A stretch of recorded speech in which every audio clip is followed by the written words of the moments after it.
Hey guys, how you doing? How you doing? Come on in, come on in. Hope everyone had a great day so far. Hey Tahir, how are you? Hey Brian, how you doing? Come on in. Hey Jamie, how are you? Welcome, welcome, welcome. Star, hello. How are you? Hope you're doing all right. Hope you're doing all right. Yeah, guys, come on in, come on in. We have some things that I would love to get into with you guys. Jenilyn, hello. I hope I said that right. Hello, welcome, welcome, welcome. Yes, definitely have some things that I would love to discuss with you. Dragon, hello, how are you? Angela, hey, how you doing? Come on in, come on in. Um, yeah, just some things that are going on, things that have been on my mind. TT Tractor, hello, how are you? Come on in. Tiny, hello. How are you? Dishing Tea with D, hello. Welcome, welcome, welcome, welcome everyone. I hope you guys had a great day, like I said before. Um, and or you're having a great night, great morning, whatever it is, wherever you are across the world. I realize that everyone is on different time zones. Vicky S, hello, hello, wherever you are. So I definitely want to get into some things today. You see our title here. We're definitely going to get into that, about men who hate women. They abuse them. That's it. That's bottom line. And so, um, I came across something today, and it really,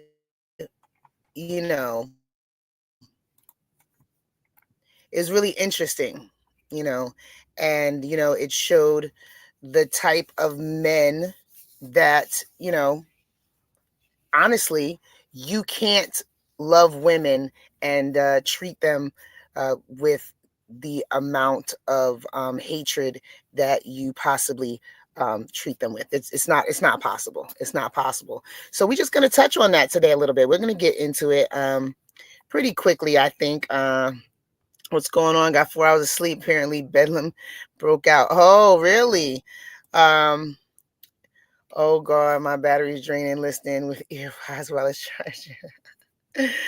Oh, don't worry, TT Tractor. It's gonna be all good. Hey, Holly Grace, how are you?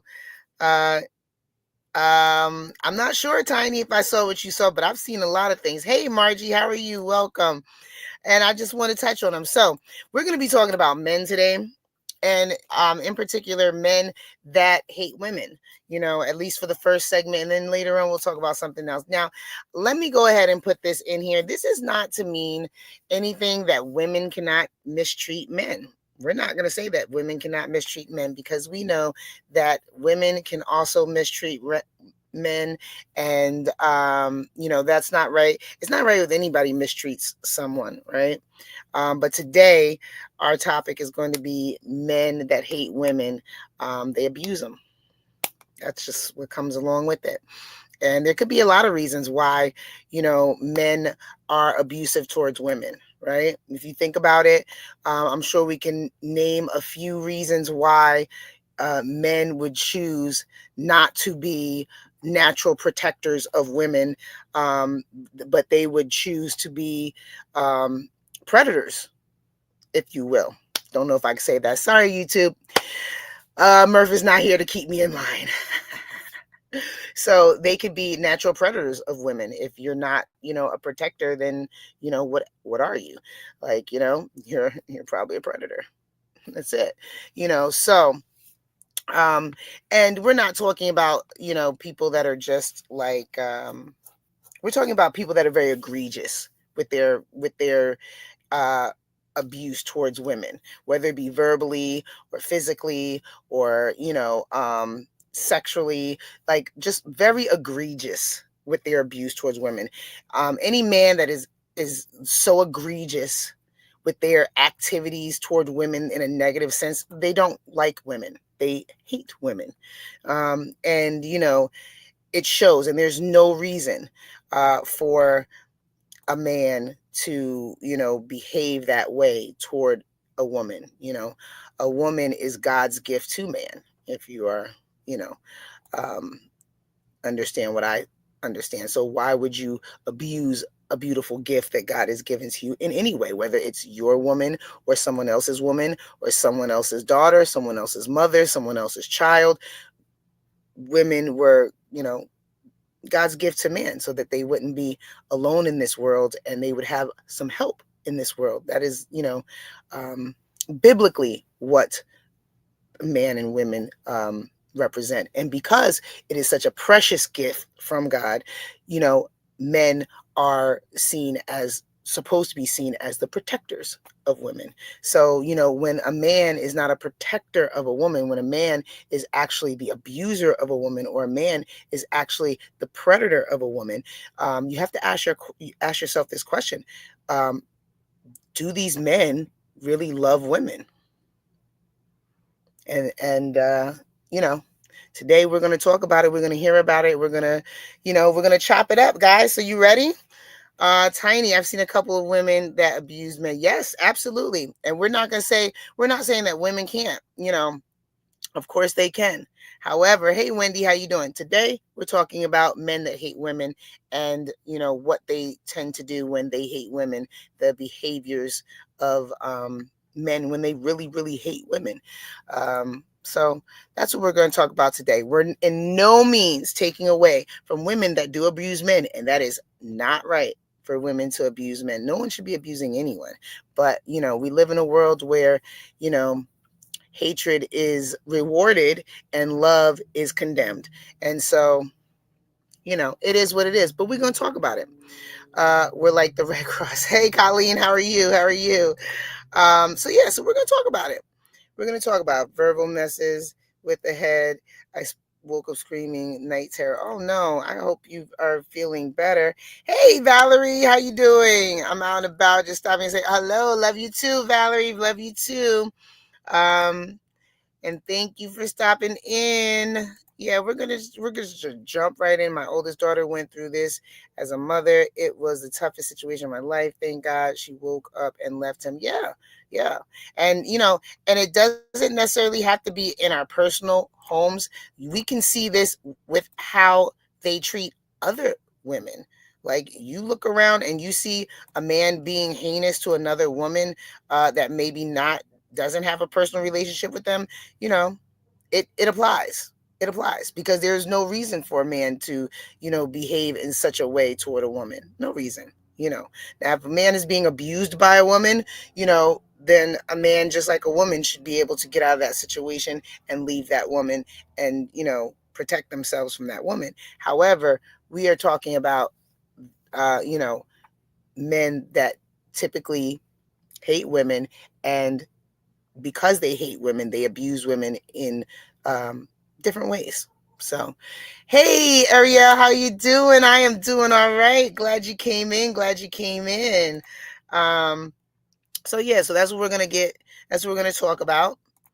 All right. So we're gonna get into this video that I ran across, and I think somebody might have sent it to me too, but it actually ran across my feed, and I was like, you know what? This is perfect. Hey, Melinda, how are you? Temper, how are you? Guys, welcome. Come on in. We're going to get started. Let's go ahead and get right into this, if you will. And we're going to take a look, and you guys let me know what you think. All right, let's go. To revise and extend the remarks and include extraneous material on the topic of this special order. Without objection. Mr. Speaker, I rise today to call out the cowards who think they can prey on women and get away with it. Today, I'm going scorched earth. So let the bridges I burn this evening light our way forward. As in many areas, God's word has given me wisdom, God's love has shown me the light, and God's grace has given me the strength to be here today. God placed this burden on my path not to crush me, but to ignite something within me, a calling, a purpose, a responsibility, and courage, which I am using in spades today. The purpose of my speech tonight is to make sure these women will never be forgotten, and the men who hurt them will never be allowed to get away with it or hide again. God uses imperfect people to carry out his perfect plans. I ask God to fill me up, to be his vessel, and to use me for his purpose tonight. I ask for his protection as I expose the devil's hand today.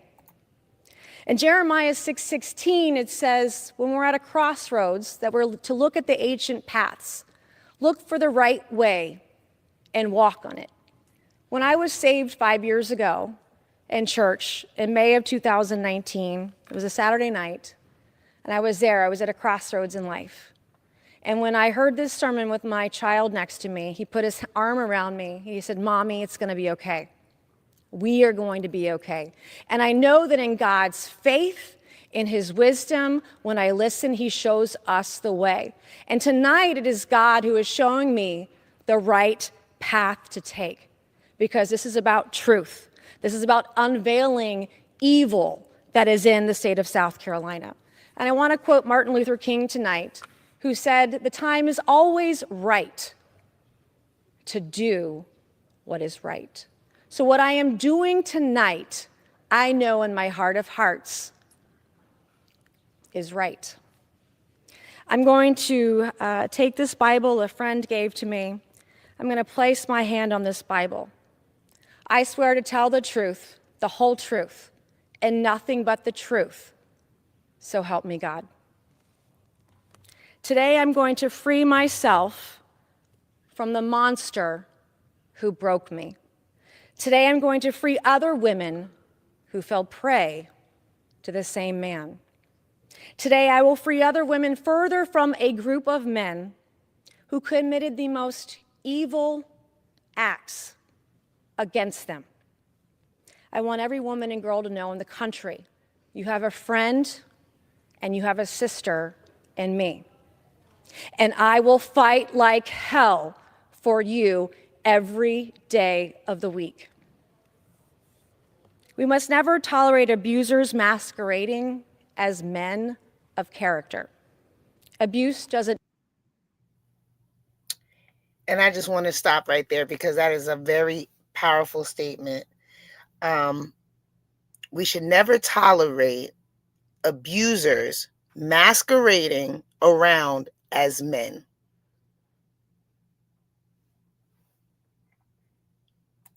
Discriminate. Abuse doesn't care if you are Republican or if you're a Democrat. Abuse doesn't care who you are or where you come from or how strong you are or what title you hold. I'm living proof that even as a member of Congress, I found myself face to face with the darkest corners of humanity. You really think you know someone until you don't. In November 2023, I accidentally uncovered some of the most heinous crimes against women imaginable. We're talking about rape, non-consensual photos, non-consensual videos of women and underage girls, and the premeditated, calculated exploitation of women and girls in my district. Today, you will hear about the depraved men behind these gutless and evil acts. These men didn't just harm their victims, they recorded their depravity as if it were a badge of honor. When I uncovered evidence of rape and the illegal filming of women and sex trafficking, I didn't just see victims. I saw a system that failed to protect them. I saw criminals who thought they could get away with it because no one had the guts, no one had the courage, no one had the bravery to hold them accountable because we are filled with cowards. I will burn this system to the ground if I have to. These men aren't just criminals.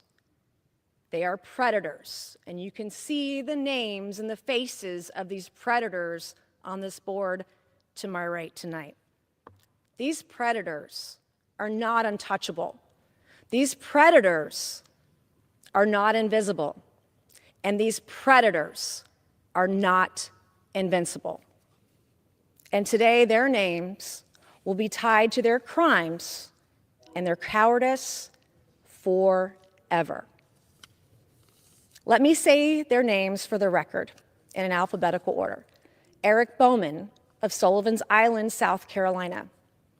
Patrick Bryant of Mount Pleasant and Isle of Palms, South Carolina, who also goes by Brendan Patrick Bryant. John Osborne of Charleston, South Carolina. And Brian Musgrave of Fort Mill, South Carolina. Let me be loud and clear. I would never allow any woman or underage girl anywhere near any of you. When you incapacitate women, it's against the law. When you sexually assault women, it's called rape.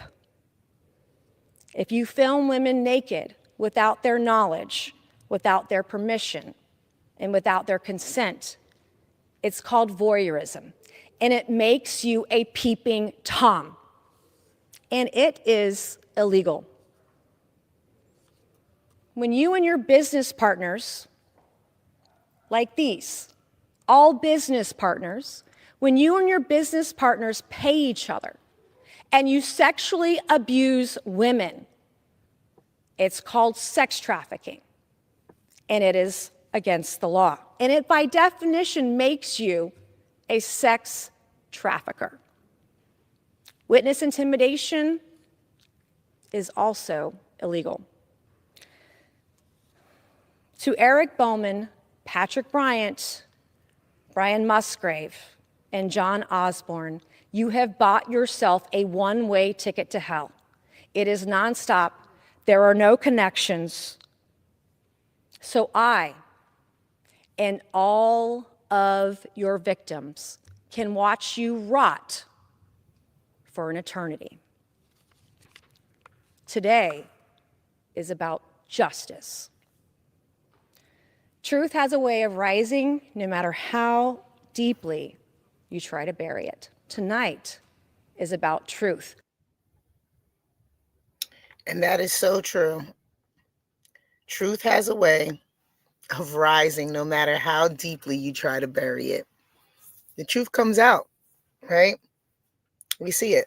It doesn't matter what you say or what you do, what you try to hide or what you try to, cover over. The truth comes out regardless.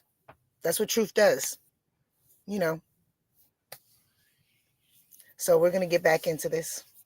Just wanted to reiterate what she was saying here. The painful, the cold, the hard truth. On the night of October 30th, 2023, I received a text message with screenshots from a friend of mine in South Carolina. It showed my then fiance, Patrick Bryant, active on a dating app. In South Carolina, politics is a blood sport. I thought this was your usual run-of-the-mill political game. I thought it was a joke.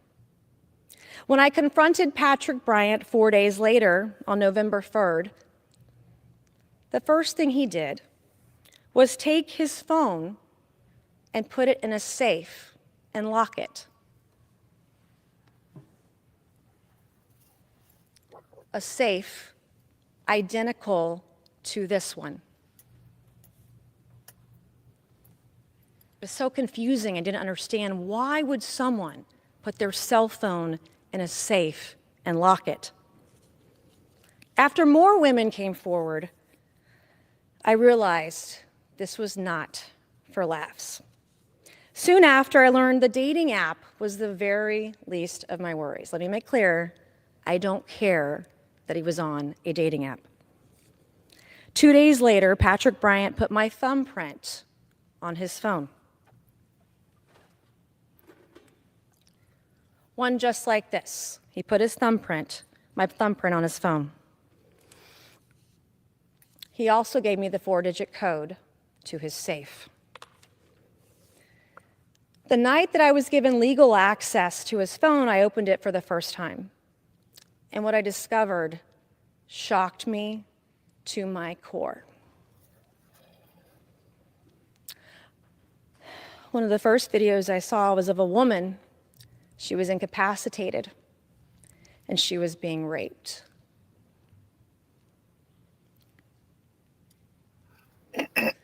I found some photos of what appeared to be a teenager undressed in the kind of underwear a child would wear.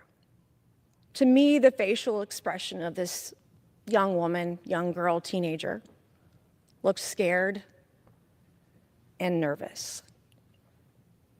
I saw another video of another woman who was undressed, clearly on a camera, unaware she was being filmed. She was slender, and she had long brown hair. I turned up the volume to hear if there was audio. I heard my voice. I zoomed in on the video, and that woman was me.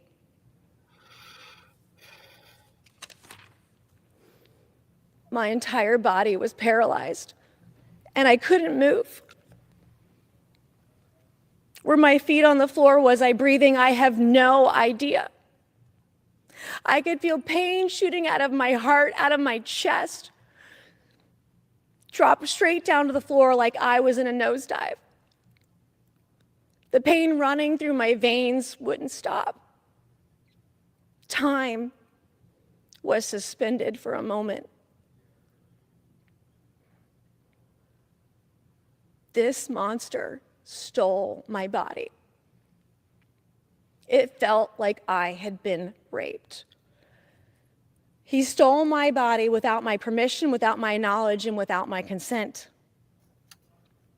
This hidden camera that I found was at a property owned by Patrick Bryant and his business partner, Brian Musgrave. Here was a similar camera bought on Amazon. Something this small that could violate so many to such a heinous degree. I found an app where at least one of the hidden cameras I discovered was stored. I discovered on this app for this tiny little camera, there were 10,633 videos on it. Let me repeat. Just one camera I found had 10,633 videos on it. Patrick Bryant must have forgotten in my younger days, in my youth, I used to be a computer programmer. I know enough about technology. I found more photos, this time of female employees. I found photos of wives of male employees. Photos of girlfriends and women who very clearly didn't know their private parts were being filmed and photographed. I found file after file after file.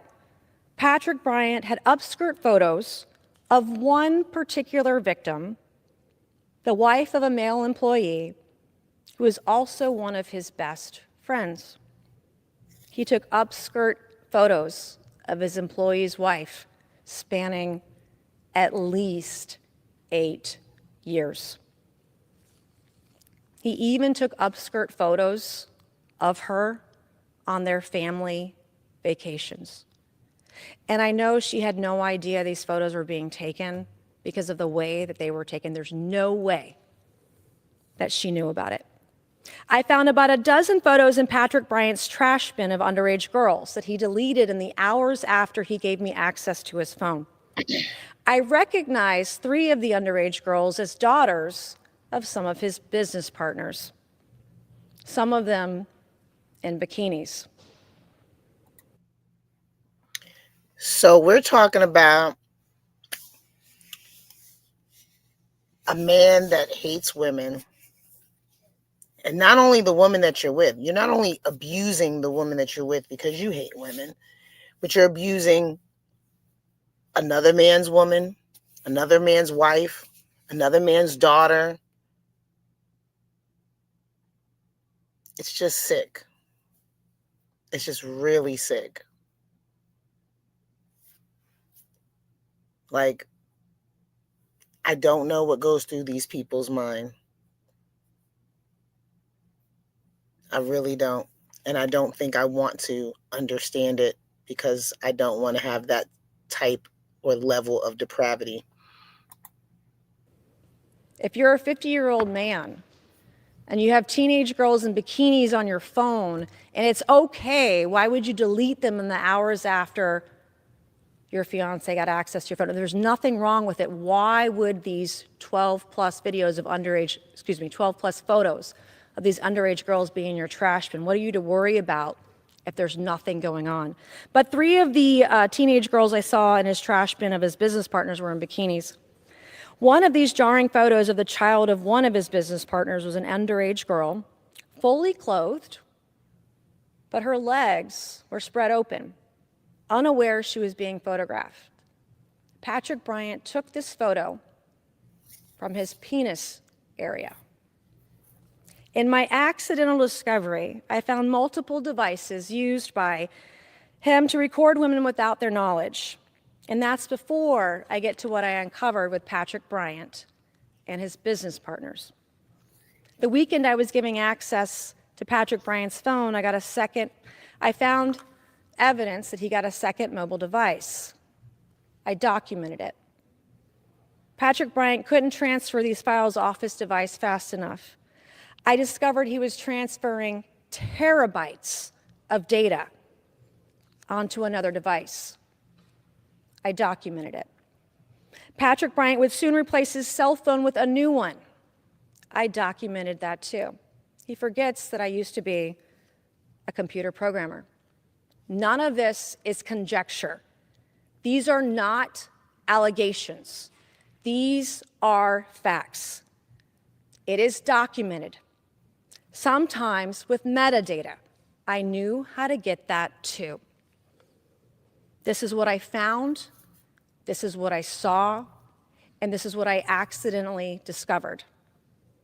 As you should know by now, I keep all the receipts. In addition to what I documented, I personally identified almost a dozen victims. I found some witnesses, and I found more than enough probable cause, and then some. If I found this many victims with this little effort, why are they still on the streets of South Carolina today? I'm just one person. Imagine how many victims there truly are tonight, and they don't even know that they're victims of this cabal of rapists, this cabal of sex traffickers, this cabal of peeping Toms. Exactly 7 days later, after I got access to Patrick Bryant's phone, I was under extreme duress. I found more photos, I found more videos. On my last night with Patrick Bryant, he physically assaulted me. On the morning of November 13th, I fled my home and I went into hiding. I, as a member of Congress, fled my home and I went into hiding. It would be the first of 4 moves that I made last year. I still have the mark that Patrick Bryant made on me the night that he assaulted me. Rather than see this mark as a scar, I see this mark of a free woman, free from a monster. I will wear this mark that he made on me for the rest of my life as a badge of honor. To the friends who took me in, I want to say thank you. You took care of me when I had nowhere to go. You took care of me and my kids. Last year, I had to tell a woman that she'd been raped and she didn't even know it. And she didn't know it, she had no idea, because she was incapacitated at the time of the rape. I knew she was raped because I accidentally found the video of her being raped. I found photos and video of her assault on Patrick Bryant's phone. One of Patrick Bryant's business associates, John Osborne, sexually assaulted her at the home of Eric Bowman. Patrick Bryant and Eric Bowman both had their phones out like this as she was being assaulted, as she was being raped. The two of them, the three of them business partners, the two of them had their phones out just like this, filming her as she was being raped. And she was completely laid out. There was no movement. There was no life. I couldn't even tell if this young woman was alive. John Osborne today, John Osborne, I want you to hear this in your omission as you're frantically texting people today. I cannot unsee what you did to this young woman. And you will not get away with it. None of you will, because tonight is about justice for me, and tonight is about justice for all of the women that you all raped, that you all filmed, that you all photographed, that you all abused for years.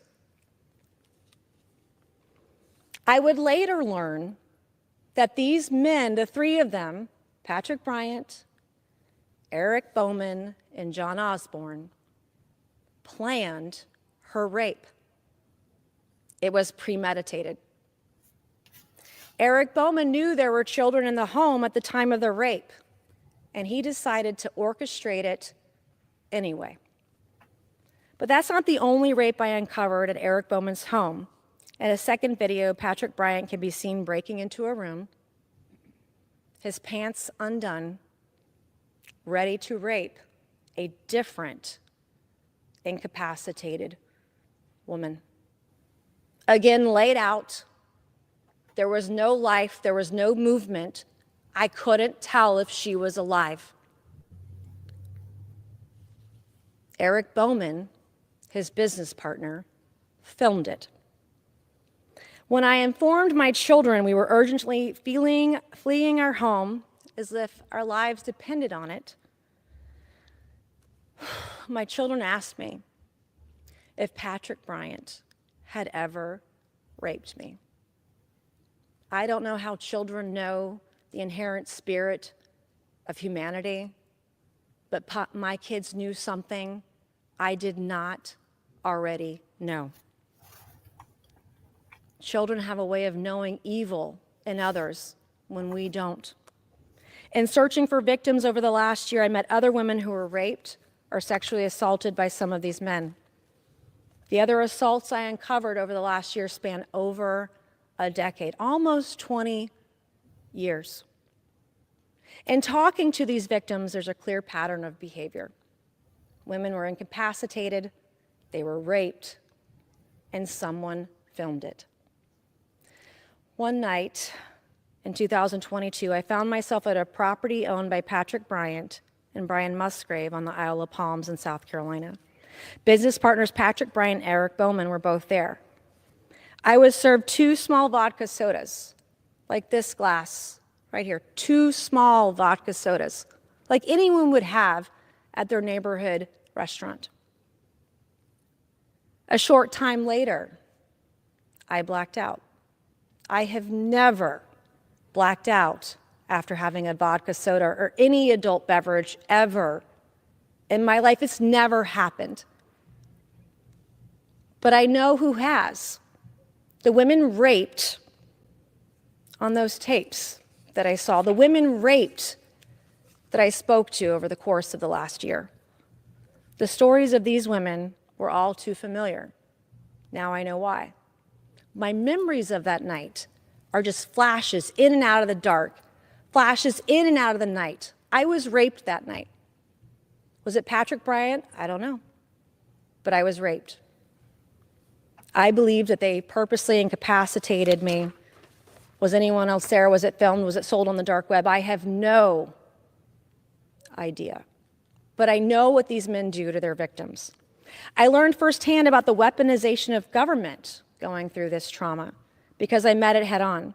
I fought in silence, and it was one of the hardest things I have ever had to do. In October, Eric Bowman tried to intimidate me, and he tried to silence me. And the state of South Carolina failed to take it seriously as witness intimidation. And then to add insult to injury of these men that already hate these women and are already abusing these women, that they try to intimidate the women from coming forward and saying, you know what, you're an abuser, you're abusive, and you need to be stopped. And so now they're using intimidation tactics. Like, this is the world we live in. This is the world we live in. Absolutely unacceptable on so many different levels. During the last year, I turned everything over to law enforcement and then some. I was told I, as a victim, would be investigated. Investigated for what? I am a victim here. I am turning in all of this evidence to you. And now you say victims. You're a victim of rape. You're a victim of being drugged. You're a victim of a peeping Tom and voyeurism. Yet we're going to investigate you. That is what the state told me. During the last year, more than once, I was told I could be arrested. Arrested for what? These types of threats are also a way to intimidate victims, instilling fear so victims hide in the shadows, so victims don't come forward, so victims don't ask for complaints to be filed. So there is no investigation because you strike holy fear into victims, or you tell them there's nothing you can do. You tell them they have no value. I brought handcuffs with me today. If anyone would like to arrest me for standing up for women, here are my wrists. Arrest me. Take me to jail because I am 100% guilty of turning over evidence of peeping Toms, of turning over evidence of rape, of turning over evidence of voyeurism, of turning over evidence of sex trafficking. And who knows, probably a heck of a lot more, and more crimes I don't have time to get into tonight. I am 100% guilty of advocating for justice despite every effort to silence me.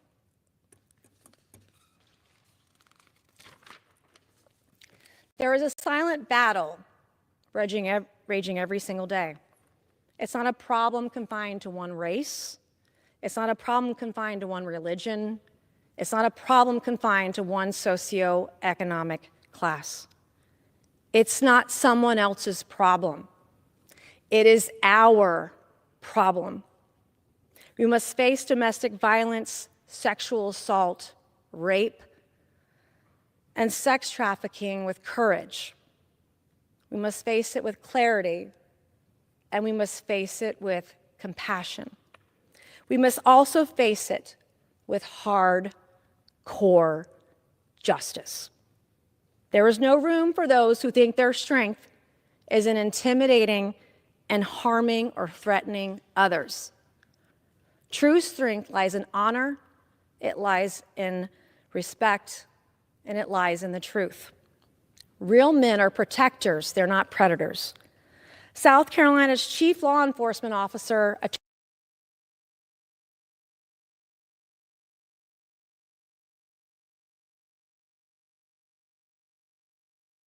Had to stop it right there. I was muted. Sorry, guys. Had to stop it right there. Real men. This goes across the board, not just in this situation, goes across the board. Hear me carefully. Real men are protectors, not predators. Real men are protectors of women, not abusers. Doesn't matter whether it's physical abuse, verbal abuse, sexual abuse. Real men protect women. Period. Real men.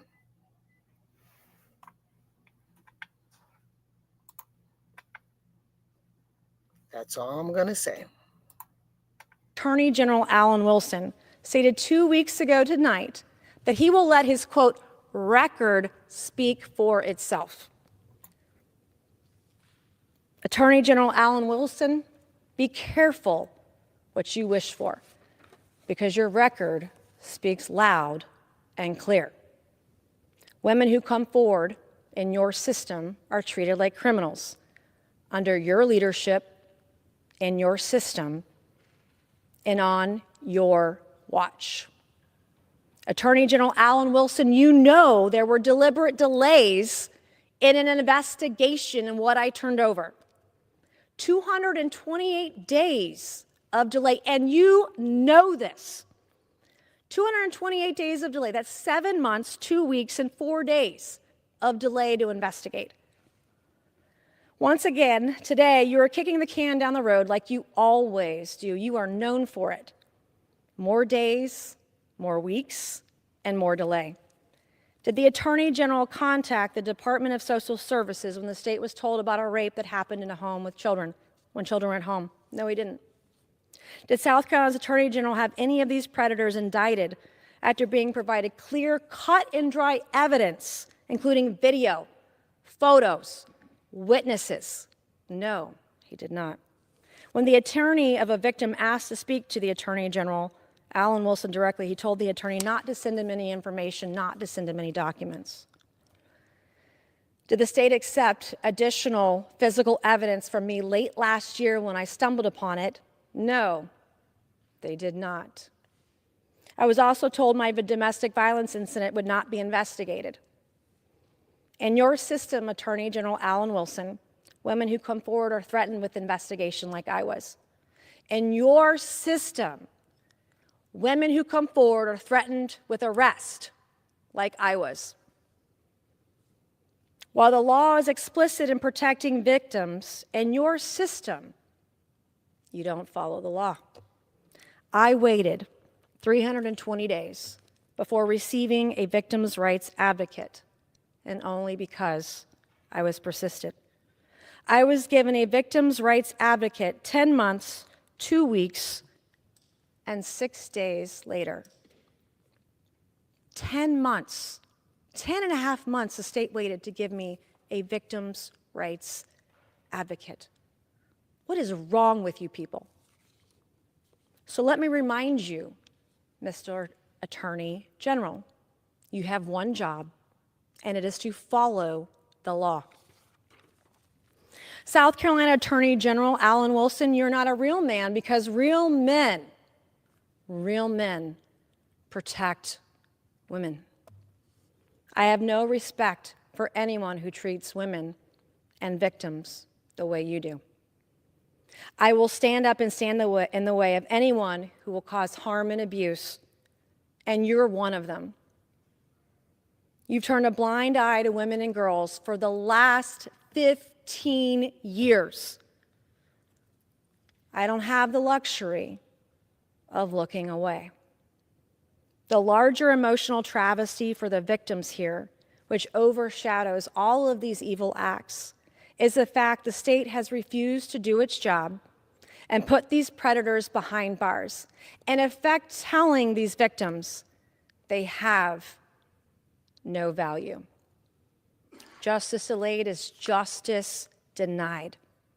The delays have been long enough. My outrage over your broken system and my passion to call it out and fix it isn't personal. I have an ethical and a moral obligation to protect each and every one of my constituents, even if it's from someone I know personally. To the victims tonight, I want you to know you have value, and you as a victim can still have victory after tonight. To those concerned about false accusation, and there will be some of you out there, yes, fake victims exist, and they do real consequential harm to real victims. But the existence of a few frauds should not and cannot be an excuse to ignore the desperate cries of those who suffer in silence. Justice demands discernment, not denial. This isn't a story about bitter ex-girlfriends, because some of you will say that too. That's not true. This isn't a story about consensual sex tapes. There were plenty of those. I don't care what two consenting adults do. That is the definition of freedom. This is a story about predators who hunt women for sport. This is a story about rapists. This is a story about sex traffickers.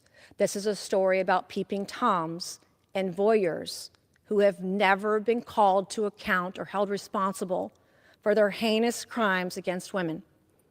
The daughter of Ethel Lance, a victim of the 2015 Mother Emanuel shooting, said to her mom's killer, "I forgive you." If she can do it, I can too. Ethel, thank you for being a beacon of forgiveness for Christians out there in the world to know forgiveness can happen. I don't want to forgive. I don't want to. But I know that as a woman of faith, I have to. But also the Bible reminds us that forgiveness does not forfeit justice. In Romans 12:19, it says, "Beloved, never avenge yourself, but leave it to God. Leave it to the wrath of God, for it is written, 'Vengeance is mine, and I will repay,' says the Lord." Today, we're getting justice. As a woman of faith, I draw strength from the teachings of Jesus Christ, and Christ confronted injustice wherever he saw it.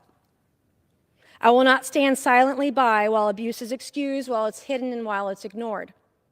I will hold abusers accountable, and I will fight to ensure every woman and child has the safety and security they deserve. As Giselle Pellico said, shame must change sides. I no longer live in the shadows. I no longer live in shame. I live in the light. So thank you, Giselle, for being fearless and fighting for your justice. I want to recognize J.K. Rowling for her resilience in speaking out for women and girls. Her message has kept me pushing forward on days when I didn't think I had anything left. And there are an untold number of groups working around the clock to support women. I thank you too. I've spent countless hours working on legislation to protect women and girls since this deeply traumatic event. I want to thank my staff who are here and who are watching for working on this legislation. They've worked incredibly hard to deliver. Women have rights. Women have the right to privacy. We have the right not to be filmed. We have the right not to be raped. We have the right not to be intimidated and harassed. We have the right to feel safe and secure. There's more work to be done yet, but to my staff and to my team, you are making an enormous difference for women and girls everywhere. We have filed over a dozen bills in the last 14 months since this has happened. My bill, the Sue Voyeurs Act, creates a civil right of action for victims of voyeurism. The Stop Voyeurs Act expands the very narrow criminal prohibition against video voyeurism at the federal level. H.R. 7567 addresses deepfakes. The Violence Against Women by Illegal Aliens Act deports rapists and pedophiles. The Safe Shelters Act prohibits sex offenders from entering or using the services of emergency shelters. The Rape Shield Enhancement Act to protect the women who are raped, to protect their privacy. My bill, the Stop Invasion of Women's Spaces Act, defunds any entity who allows an individual to use a single-sex facility that does not correspond with their biological sex. The Protecting Women's Spaces Act prohibits people from using single-sex facilities on federal property other than those corresponding with their biological gender. The Prison Rape Prevention Act ensures and requires inmates to be housed based on their biological sex, so women can't be raped by a man who thinks he's a woman. The Vanish Act addresses revenge porn. H.R. 8180 increases the civil penalty for revenge porn. H.R. 1579 prohibits members and those from using single-sex facilities other than those corresponding with their gender. It's not just federal law, but state law needs to be addressed too. In South Carolina, state law 16-17-470 makes voyeurism and peeping Toms first offense a misdemeanor, not a felony. It's a couple $100 fine and a few years in jail if they prosecute you and if they get a conviction on that prosecution, which they don't want to prosecute, by the way. If you'd like to work on legislation with us, our office is open. You can go to mace.house.gov/women, and we will work with you. Some will ask, why am I speaking out? I was horrified about what I uncovered and cannot stand silent and do nothing about it. Being quiet is not in my DNA, especially when I see wrongdoing. The probability these predators are continuing their abuse and crimes against women right now, as I speak, as I give this speech right now, is very high. And if I found this many victims with this little effort, imagine how many victims are out there today. And so we will put up our hotline. If you call 843-212-7048, that is our hotline. If you're a victim, let us know. We will help you. But there are so many victims who may not even know they're victims yet. I'm sounding the alarm on predators who are still roaming the streets of South Carolina, and our chief law enforcement officer, Attorney General Alan Wilson, knows it. You don't wake up one day and say your first crime of your life ever is to premeditate a rape with you and your business partners, with your kids at home, and you film it. Who knows what else they've done over the years? To the men watching, their next victim could be your daughter, your sister, your wife. To the women watching tonight, their next victim could be you. I feel duty-bound to protect these women and girls with every ounce of my being. I am one of you. We are no different. We are cut from the same cloth, victimized by the same men. And I'm here for you. Do I trust South Carolina's Attorney General to bring these women justice? No, I do not. Even today, they're saying, I don't know how the law works, as they condescendingly talk down to a victim. Let me advise you, Mr. Attorney General, if you go to your website, it is your duty to prosecute rape and sexual assault and sex trafficking, which you brag about protecting women and girls for the last 15 years, and you've done nothing about it. And you refuse to act when you are given on a silver platter a plate of evidence, videos, photos, witnesses, victims of this, and you turn the other cheek. If Alan Wilson won't do his job as Attorney General, I will do it for him. I am duty-bound to protect and find every single female victim out there. And I will do it. I will do it single-handedly if I have to. For too long, women have been told speaking out against abuse is unbecoming, that it diminishes us. But silence is what diminishes us. And strength comes from shining light on a darkness. This is an incredibly difficult task. I've been attacked for standing up for women, for our dignity, for our safety, and for our rights. Just a few weeks ago, I was physically attacked by a pro-trans man for it too. I'll take all of the arrows and all of the attacks if it means I'm taking these attacks for each and every one of you. I'm doing this today because we can't delay justice. Justice victims like myself need to move forward. I've lived in fear, I've lived in pain, I've lived in agony. But after today, I will live free. If you are a woman who has visited the home of Eric Bowman on Sullivan's Island, South Carolina, or if you're a woman who has visited the properties owned by Patrick Bryant and Brian Musgrave on Isle of Palms, South Carolina, if you're a female employee of Patrick Bryant, or you are the wife of a male employee who works for him at any one of his companies headquartered in Mount Pleasant, South Carolina, or if you're an underage girl anywhere near Patrick Bryant, or if you've been anywhere near Patrick Bryant or Eric Bowman where there's been a cell phone recording device or any recording device or camera, or if you believe you may have been drugged or incapacitated, raped, filmed, and photographed without your knowledge, permission, or consent by one or more of these men, if you believe you may be a victim of the crimes I've described today, we set up a hotline for you. If you will call or text 843-212-7048. When I see a problem, I will do anything to fix it. You can call or text us. Like so many women, I've suffered tremendous consequences to my physical health. I've been diagnosed with post-traumatic stress disorder. I live looking over my shoulder. I endure sleepless nights. I have a form of vertigo related to my PTSD nightmares. And the adverse health issues linger 14 months after this traumatic event, deeply traumatic event. I hit rock bottom last year, but as Phoenix rose from the ashes, I too am coming back to life. My breakdown was my breakthrough.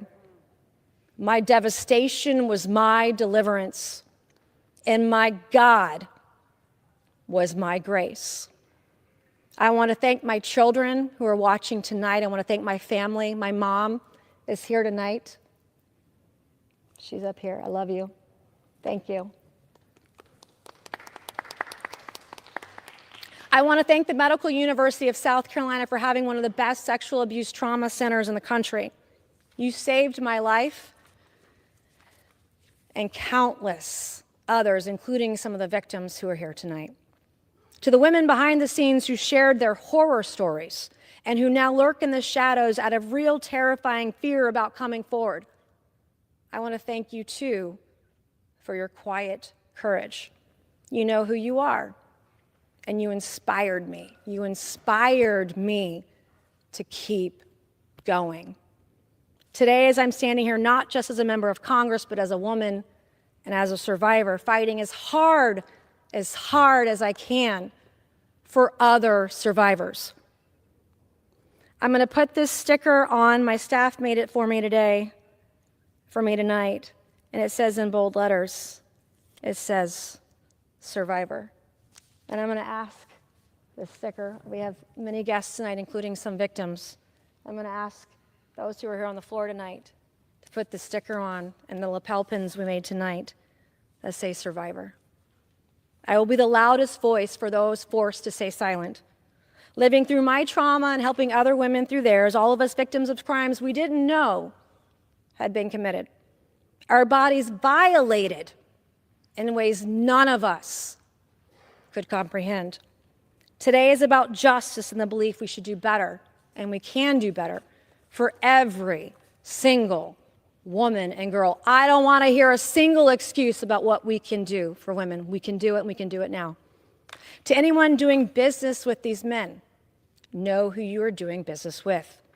Some of the properties, well, you're doing business with rapists, you're doing business with sex traffickers, and you're doing business with peeping toms. Some of the properties where these crimes took place are listed on certain short-term rental sites like Airbnb and VRBO. I say this because there may have been hidden cameras in the properties of which these crimes took place. Some of the companies these predators are involved with have had or are trying to or might have now government contracts with federal and state and local governments. The government should not do business with rapists, sex traffickers, and peeping toms. I have many unanswered questions tonight. Were any children endangered? Were any children raped? Were any underage girls victims? Did any children witness rape? Are there still underage children at the physical property where the rapes occurred? How many recordings were taken of women on all these devices by all these men? I found several devices. Were the recordings I saw of myself and all these women sold on the dark web? How many women were raped by these men? Who are all the victims of all of these men? And will the victims, will these women ever know? Had I never found out I was a victim, I would never have known to dig deep to find other victims. To the victims here tonight in the gallery, to the victims watching, my heart bleeds with yours. We are one. We are the same. We are survivors together. And I will always, always be there for you, no matter what. Today, I stand defiant with my fist in the air to say as loudly and as boldly as I can say, I have the courage, I have the strength, and I have the resilience to take on the challenges of this moment. And to the naysayers who are out there online, on the web, and the press today, living in my past, I want you to know I don't live there anymore.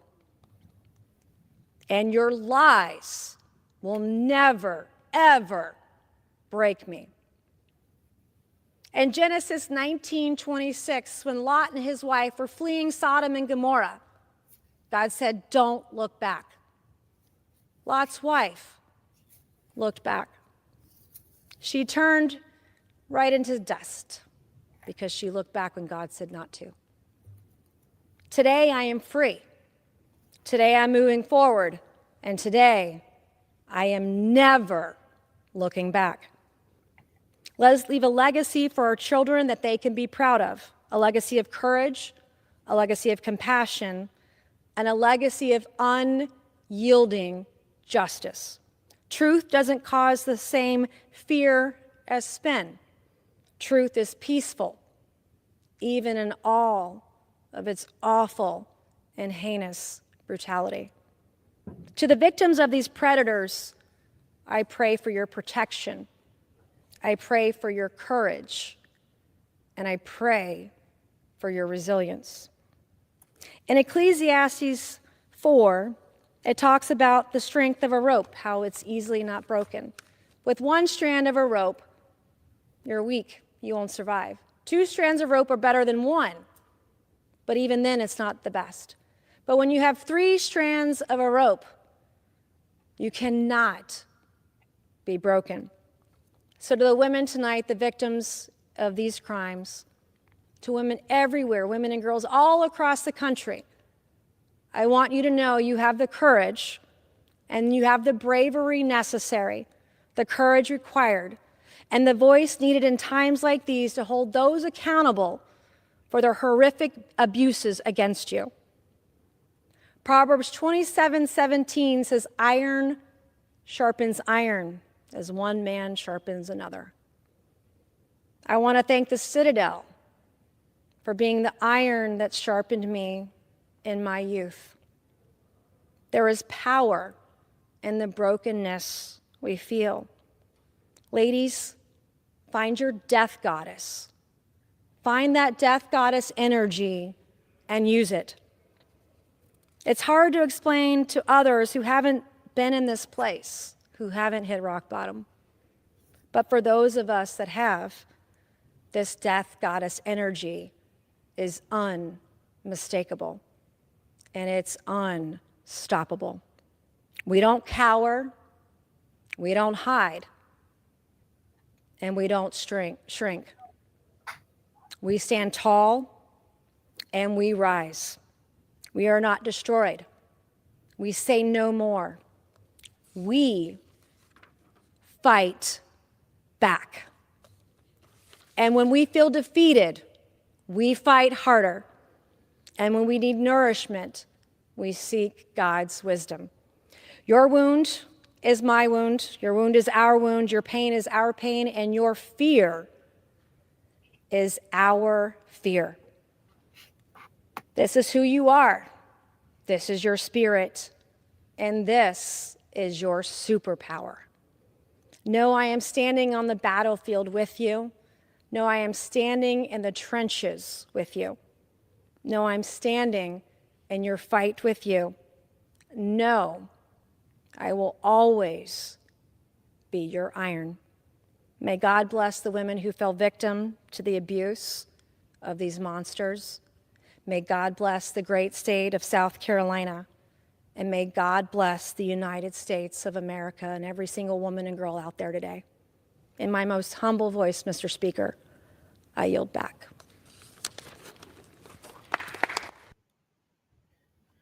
All right, so there you have it. And what did you guys think about that? So just a little backup to it. You know, she talked about her experience, what happened with her, and how men should protect women.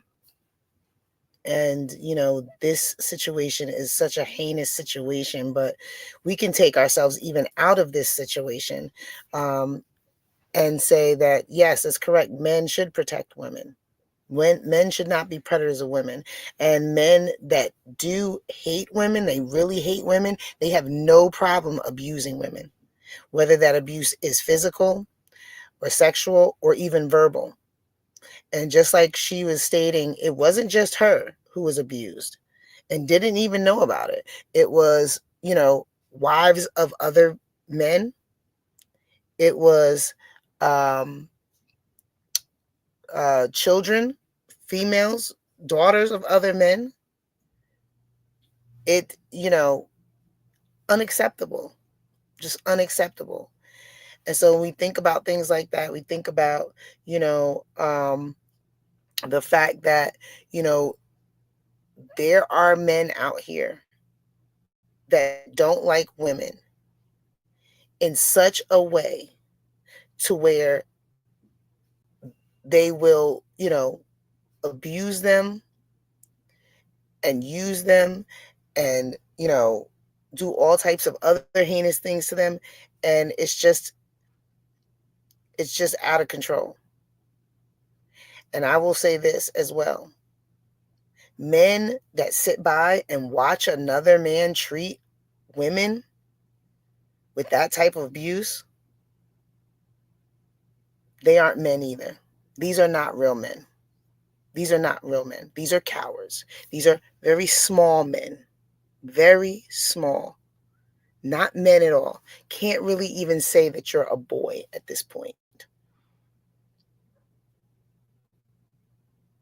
Very small people that behave in that way. Very small people.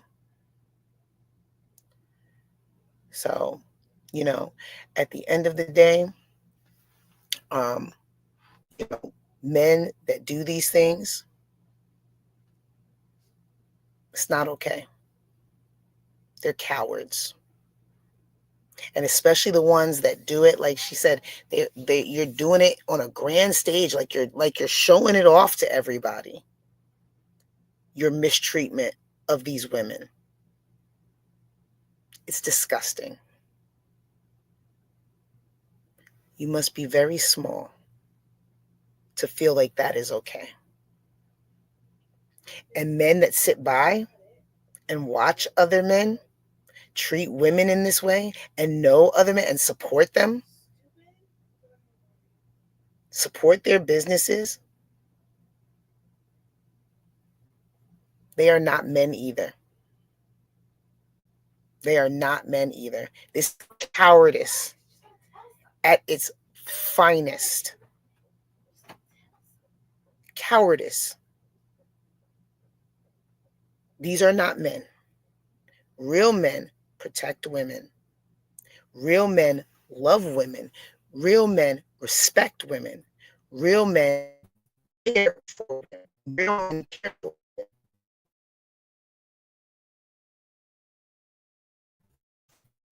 These cowards claim to be men that do all of these heinous acts small and large, they hate women. Of women, their truth shows how much they really hate women. So I'm just going to say that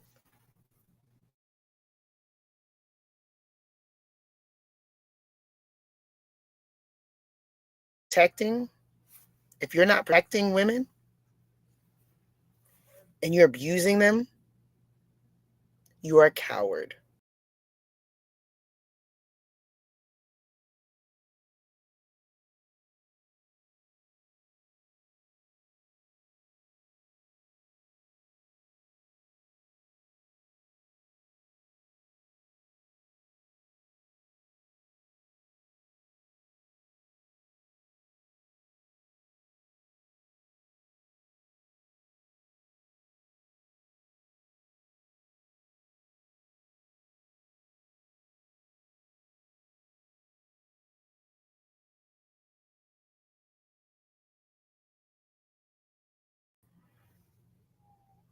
And here I am again. Clearly, the enemy doesn't like that message. So, anyway, like I was saying, men that treat women in that way, they are cowards. They are very small.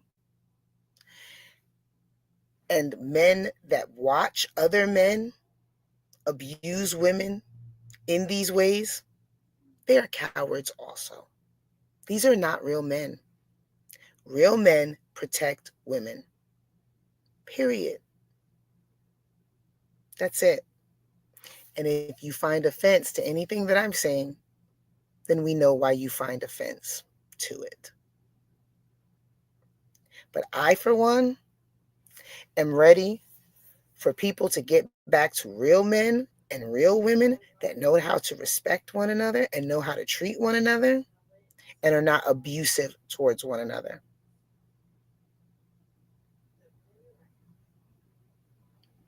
Because it's disgusting. It is absolutely disgusting. And yes, LA Chick, they are not real men. They are demons. Especially the ones that like to parade around in front of everyone with their disgusting abuse. Video record it, put it on camera so everyone can see. You are not a man. You're a coward.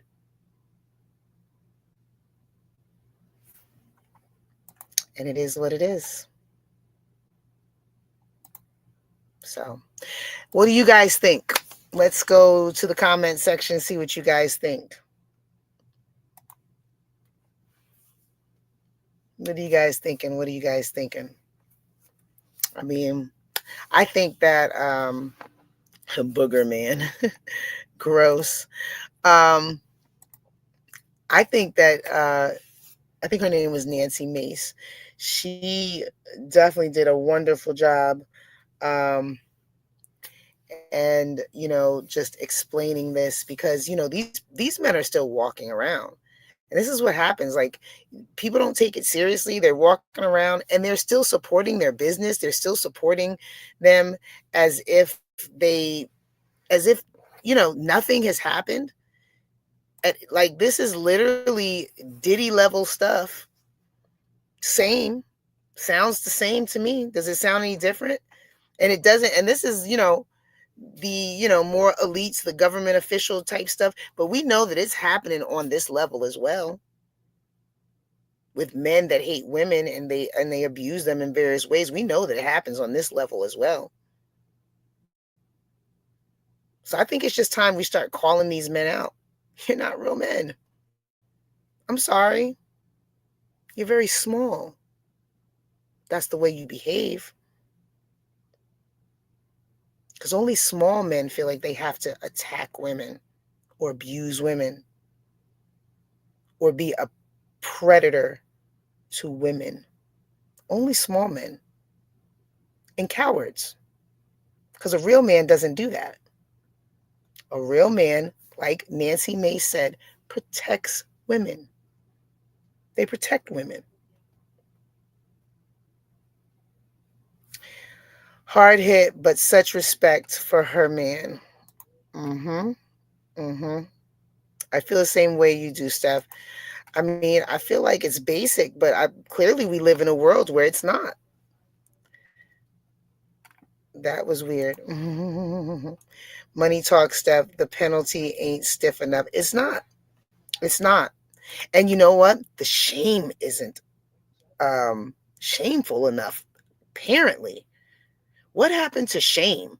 What happened to being ashamed of how we behave? People are proud of how disgusting and nasty they are, that not only will you do this heinous act, but you will record it as well? What happened to shame? Like, can we get some shame? No shame at all. I'm just this nasty, disgusting, heinous, cowardice man, and I have no shame about it. Ugh, it's disgusting. I need to tell you all something. Diddy is not the only one doing this. There's others.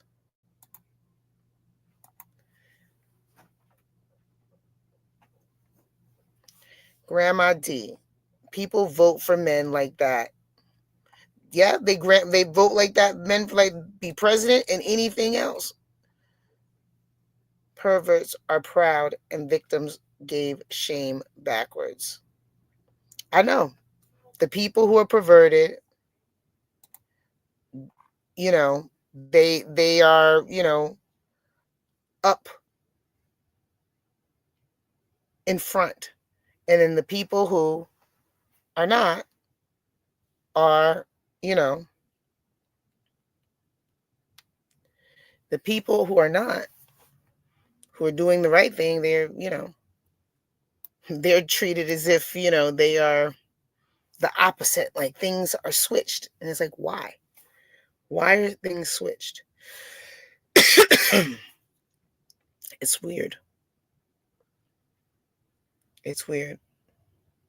It's weird. So, yeah. I just think that, we need to start standing up and calling out the cowardice when we see men that clearly hate women, because you can't love a woman. You can't love women at all, and you treat them this way. And we need to call them out. And at the same time, like I said earlier before we got started, women should not be abusing men either. No one should be abusing, men.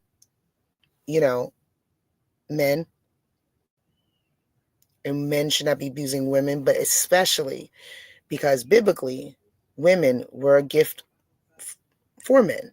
God's gift to men was women, and so men biblically are supposed to protect women, not abuse them. As a special gift, it was a help. Someone to be a help to them, to keep them company, to, care for them, to work together, be a partner with them. So, all right, guys, give us a second. All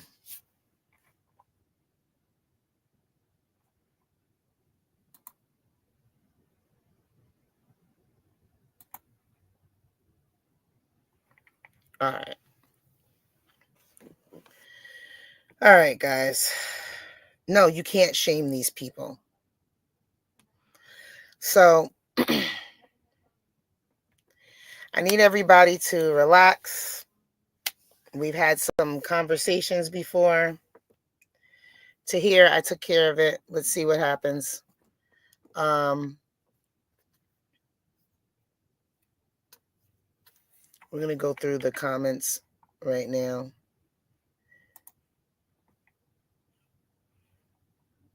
When I see things like that slip under the rug, I know higher ups are involved.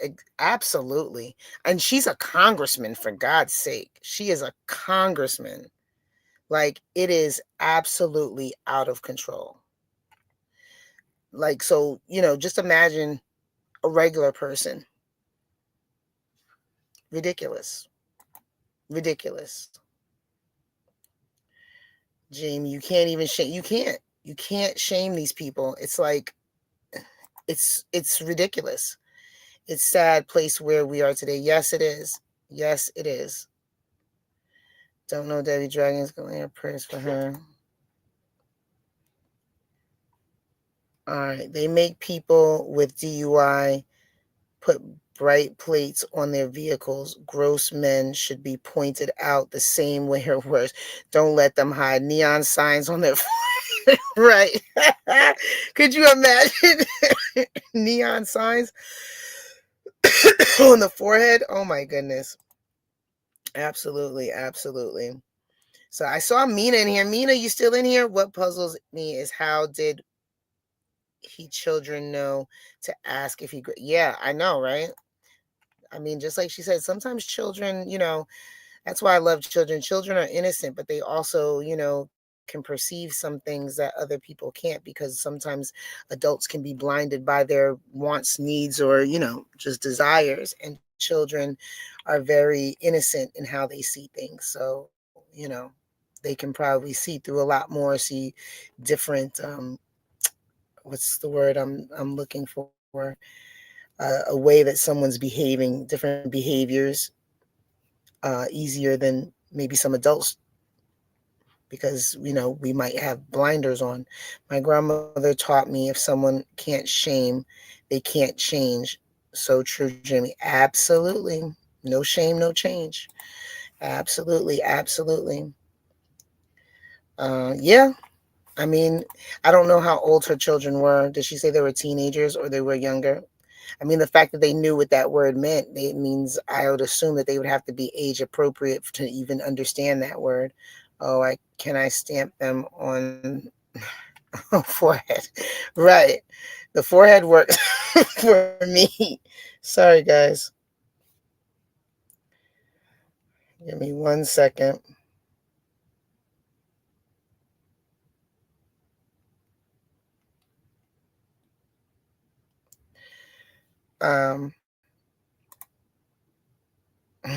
Put the giant neon sign on their door. Absolutely. Absolutely.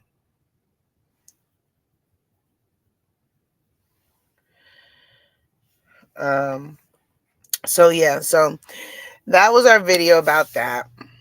Just wanted to share that with you guys because Michelle, I think, said she sent that to me earlier, and I also ran by it as well. It came up on my feed, so I was like, yep, we definitely got to do this. This has come through twice, so let's do that.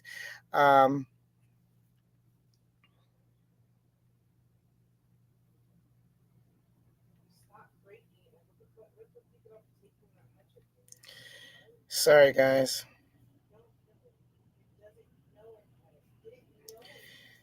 All right.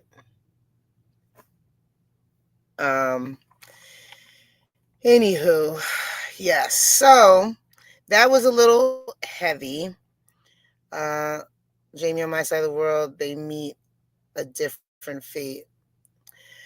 What Temper? What side of the world are you on? I'm just curious. I think you're automatically convicted of it. You should automatically be put on a register. Absolutely. Like, she has, like, the fact that she has video and no one's doing anything is very disgusting. Like, it's just disgusting. Let's just call it what it is. It's disgusting, for real. Like that, and like a plague with X on the doors. Right, right, right, right. So we have one more video. It's a little bit lighter. I came across this, and it's a video about Big Pun. He was a rapper. He passed away. God, I think it said 25 years ago. And so I wanted to show this with you guys. I think it's his son that's talking about his dad. And I thought that was kind of sweet. So I was like, well, we might as well do that. That's a little bit different direction from what we just came from, which was very heavy. And you know how I like to keep the balance in the room. So I'm going to go ahead and I'm going to play that. And then, maybe Mike will come on. And if not, then, We'll talk for a little bit and then we'll probably get out of here, you know. So anyway, let me go to this. Let's get it started. 25 years ago in the year 2000, February 7th, the legendary rapper Big Pun died tragically of a heart attack at the age of 28. He left behind a beautiful wife, 2 daughters, and of course, a son who is probably the most brilliant and amazing person that any of you will ever know in the universe, as well as a legendary career as one of the greatest rappers to have ever graced the mic. And today, we are paying homage. I'll go over a bit of his life, his accolades, his achievements. Those are like the same thing, but that's okay. And every year as his son, I usually dedicate a verse to him over one of his beats. So I will walk you guys through the process of me creating and recording that verse. Without further ado, let's get into it. Born in the year 1971, November 10th, in the birthplace of hip-hop, the Bronx, New York, of course, Christopher Lee Reels, or as you guys actually know him by, Big Pun, had some of the worst cards dealt to him. He grew up in poverty, surrounded by drugs, violence, and circumstances that most people would buckle under. But despite all that, he still achieved something that most people wouldn't dare to even dream of. And because of his high intelligence that was clearly displayed in his lyrical ability, most people wouldn't know that he actually dropped out before even getting to high school. Now that didn't stop him from reading dictionaries and encyclopedias front to back, which is not that shocking considering how this man rapped. Now backtracking to the fact that he rapped, let's talk about some of the accolades that he stacked. His first time on wax was in 1995 on a Fat Joe track. It was called Watch Out on the album Jealous One's Envy. But in 1998, 2 years before meeting his fate, he dropped his debut album Capital Punishment, and I find that it's important to state that he basically achieved everything within 2 years of his career, which in my opinion only amplifies the fact that he's great. But wait, that album, Capital Punishment, it did something special. It went double platinum and it even hit number 5 on the Billboard's Top 200. And it's even more special when you realize that this made him the first Latin solo rapper to ever go platinum. The first. And he went double. It was even nominated for a Grammy in 1999, and even though he didn't win, it's still an awesome achievement nonetheless. Before he passed, he had 2 other albums, the second one called Yeah Baby, which also did phenomenally well, and the third one called Endangered Species, which he actually didn't get to finish, and it was kind of compiled after he died, so he really only had 2 official studio albums and that third one in his entire career. Yet, he is still a legend. Now, while he is revered as one of the most technical rappers, frequently flexing his lyrical abilities over hardcore tracks, he also had huge commercial success, showing his versatility and songwriting ability, which is rare. Usually people can either rap really, really well, or they can make catchy music, but it's rare that it happens that someone could do both. A prime example of this is Still Not a Player, which is one of his most known records. Even people who don't really listen to him know of that record, and it actually charted at number 6 on the Billboard's Hot 100 at the time. He even has one of the most quoted verses in hip-hop history when he said, "Dead in the middle of little did we know that we riddle to middleman who didn't do diddly." And despite today being the 25th anniversary of his death, he's still one of the most streamed 90s rappers till this day. To this day! To this day! The Bronx even acknowledged him by naming a street after him on Fordham Road and Grand Concourse called Big Pun Plaza. To this day, I still get questions about how my father died. It was a heart attack, and it was definitely related to how heavy he was. Some of you may be wondering, how heavy was he? Well, there's this clip that's been going around that a lot of people have been tagging me in. It's Shane Gillis and a couple other comedians on the Joe Rogan podcast, and they actually kind of discussed this, so let's just get into that, and it'll answer some of your questions. Google how much Big Pun weighed when he died. Oh no. You're never gonna guess how big he was. How Really? much? He busted it? It was hilarious. Tell me. No, just guess. Oh, I say I'm not a good guesser. 420. Oh yeah, I guess you. Hey, wait, can you show a picture of Big Pun? Yeah, first? just that's picture. I could give you a roundabout Can from you a get picture. Fat Joe and Big Pun together on the red carpet? It's one of the funniest pictures you've ever seen. That Joe lost weight It's finally, like, huh? how are these guys cool? Yeah, he lost a lot of weight. Oh my Whoa, god, That's the hilarious. Big and tall store killed it. Okay, his knees have to be screaming in agony. Which Oh. Spider-Man villain did it look like? Oh yeah, Kingpin. Kingpin. Yeah. Yeah. Wow, he's got the Doc Ock glasses. Also, when you're that heavy, do you really want that much weight around your neck? That's nothing at that Yeah, point. that's That's an extra quarter it's like percent. riding Free Willy at that point. Okay. Wow, Numbers. so much Numbers. fabric. How much do you think he weighs? 5? The one on the No. left, I'd say 580. 600. 600 minimum. Big ton. Check it out.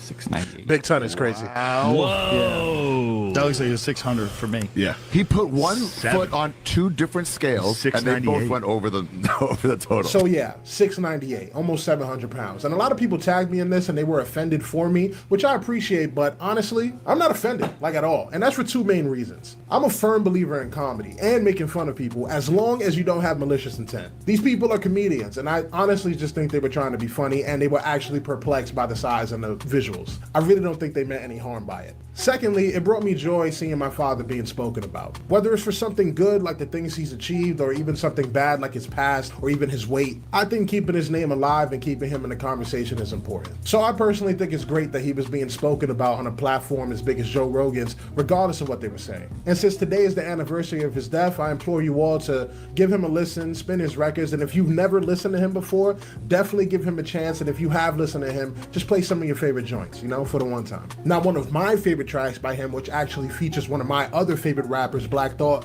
is called Super Lyrical, which is the record I will be showing you guys my verse for and kind of my writing process and recording as well. Unfortunately, due to YouTube's copyright terms, I don't know if I'm able to use that beat on YouTube, so I'm gonna find a different beat like on Epidemic Sounds that's royalty free that I'm able to use in the YouTube video. But if you wanted to see me rapping the verse over his actual beat, you could go to my Instagram or my TikTok account. Both of them will be linked in the description below. And I just want to say from the bottom of my heart, I love you, Pops. It's been 25 years since you passed. You died when I was 6, and it's been a complex and weird journey, learning how to forgive things, learning how to grow up as a man without any guidance, and teaching myself things. And ultimately, I'm really grateful that I got to have your catalog around so that I could hear your voice. A lot of people don't have that, and I am grateful for that. And I had to learn so many things about myself without you here. And sometimes as an adult, I wish I could even ask you questions or just have you around for certain things as I learn more things in life and learn more things about you and learn more things about myself when I hear so many people saying we're so alike. And yeah, it's a complex feeling, honestly, growing up without a father. I know a lot of you guys know that as well, but I just want to say I love you. It's been 25 years since you've been gone. Miss you every day, and I just want to pay you homage in the right way and keep your legacy alive. So without further ado, let's get into the record. So when I'm writing, especially when I'm writing on one of my father's records, I try my best not to be trash. And since the song is called Super Lyrical and it's about how him and Black Thought rap, I love the fact he said, I'm trying to write on my father's record. I'm trying not to be trash. Well, that's the first thing that you should try not to do is be trash. I love that.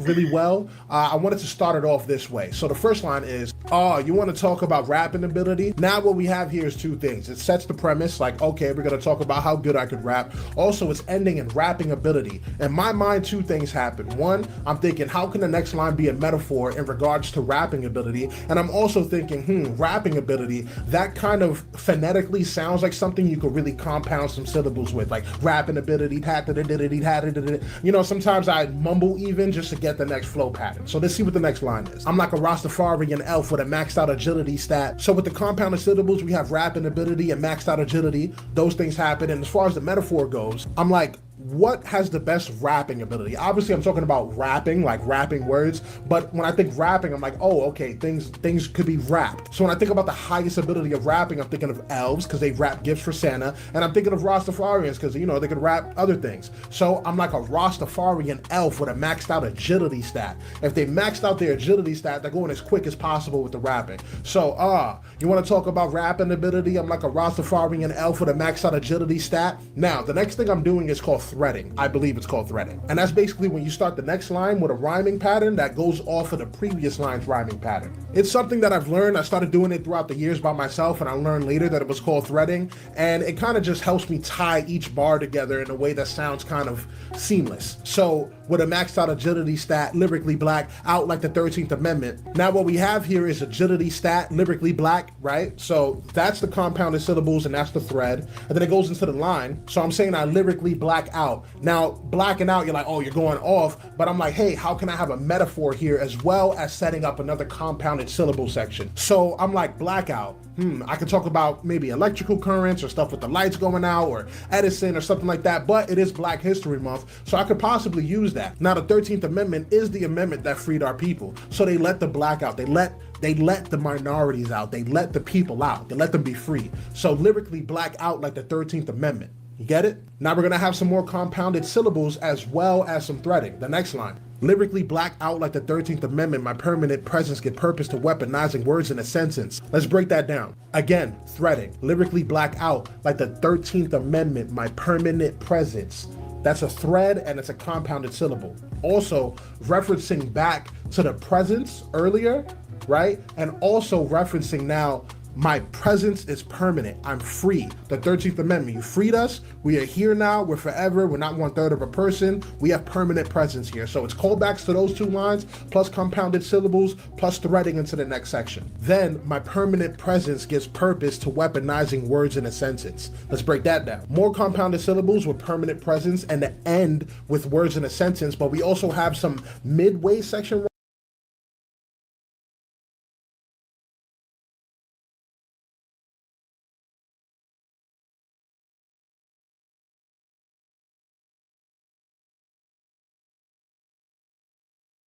Well, it would have been nice if I wasn't muted. Anyway, I was saying, how often do you see someone break down the mechanics and structuring of a rap song, like so that you understand where they're coming from lyrically and sonically, as far as the music and the song going together? I think this is pretty cool. I don't know, maybe I'm just nerding out right now, but I feel like this is pretty cool. And just to see how he's going along, and of course his father being Big Pun, so we know that he was definitely a lyricist as well.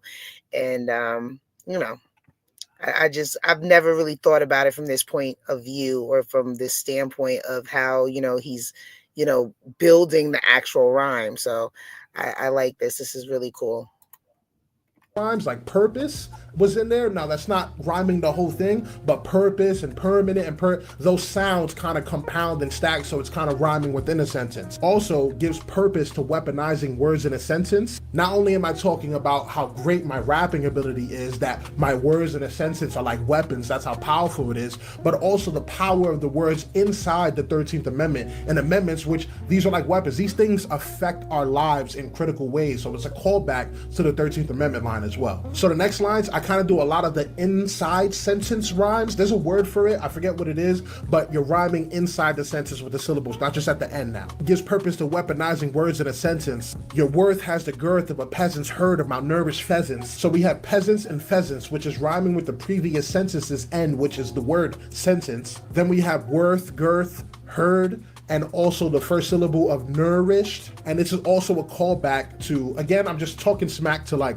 people out there. It's kind of rapping. I'm saying I'm the best, you guys suck instead, and talking about worth and self-worth, still referencing back to the freedom with the 13th Amendment. Back then we would consider still 1/3 of a person, so it's kind of flipping that and juxtaposing it to like, no, your worth is less, not ours. Okay, now for those who don't know, a pheasant is a bird, so that's referencing the next line. So your worth has the girth of a peasant's herd of malnourished pheasants. You bird-chested turds should observe where the curve of the S is. So now I'm talking about bird-chested, meaning you're cowardly, you're not, big chested, you ain't saying it with your chest, but I'm also saying bird chested, which is referencing the pheasants. Now you bird chested turds should observe, those are the inside syllables, where the curve of the S is.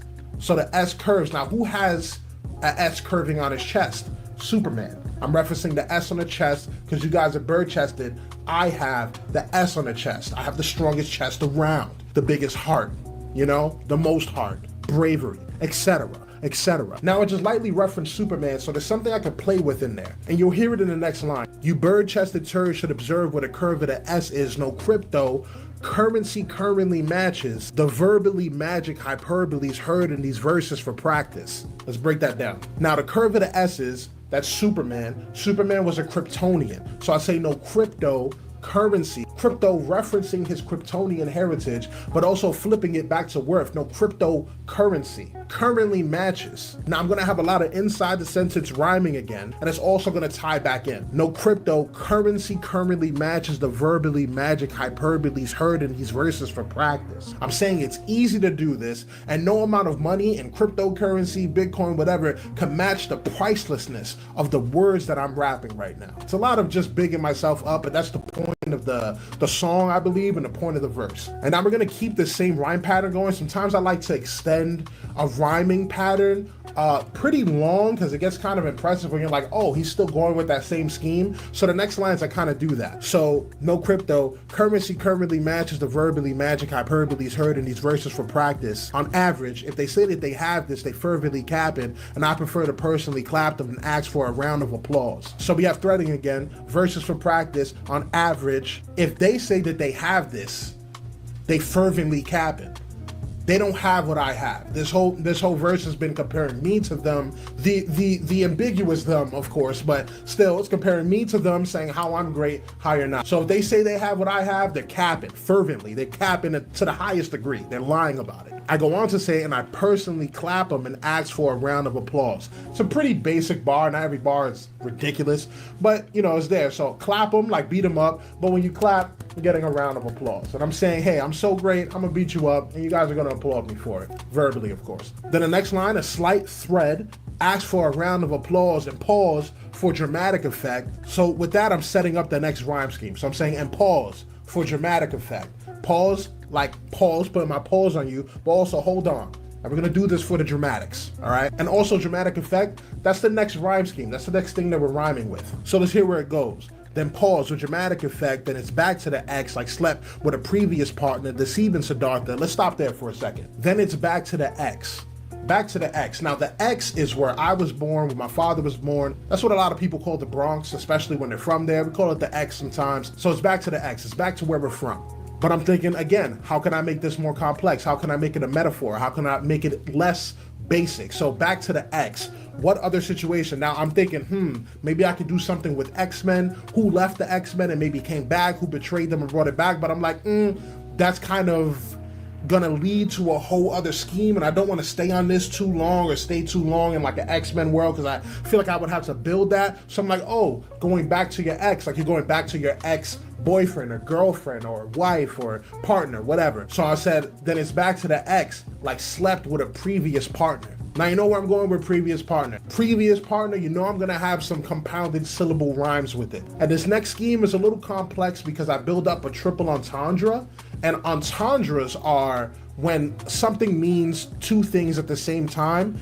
It's a double entendre. When something means three things at the same time, it's a triple entendre, quadruple entendre, septuple entendre, so on and so forth. The most I've ever done was probably a quadruple entendre. I don't do them that often. Even triple entendres is a lot. Sometimes they set themselves up, but it requires a lot of setup and a lot of brain work. So I kind of just stick to maybe double entendres a lot. But this one's going to be a triple entendre in the setup. I didn't even say it. So listen, then it's back to the X, like slept with a previous partner, deceiving Siddhartha, got peace in the cartridge. I speak where the bar is. That's shots in a triple entendre.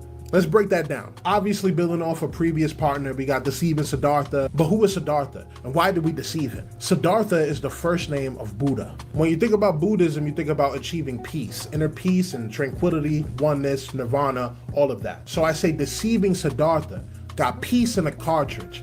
Also compounded syllables. Now, when you think about achieving peace, that's one thing, but peace and a cartridge. The piece I'm referring to is a piece.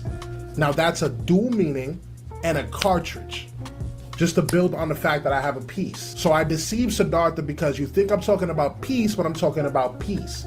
Got peace in a cartridge. Then I say I speak where the bar is. Got shots in the triple entendre. I kind of play with the pronunciation of it as well. So entendre, shots in the cartridge, it kind of all rhymes. So you could do that, you could stretch words. But the triple entendre comes from, I say I speak where the bar is. When I speak, it's at the highest level. It sets the bar. But I speak where a bar is. A bar is where you get alcohol, aka shots. So I speak where the bar is, got shots and a triple entendre. So bar, shots, also referencing back to the shots. So we have peace, peace, shots, shots, shots. And then we also have bar, bar referencing the shots, bar referencing the highest point. It's a lot of entendres working in there. I believe it goes up to triple and a few doubles stacked inside of it that builds to the triple. Then, because that was so complicated, I'm like, okay, the verse is almost over. I don't need to overcomplicate it. Let's stay rhyming with it. Keep it a little simple. I say, don't even sweat it, never tripped in a sauna. Kind of a lame bar, I know, but I was getting towards the end. But again, don't even sweat it. It's not a big deal.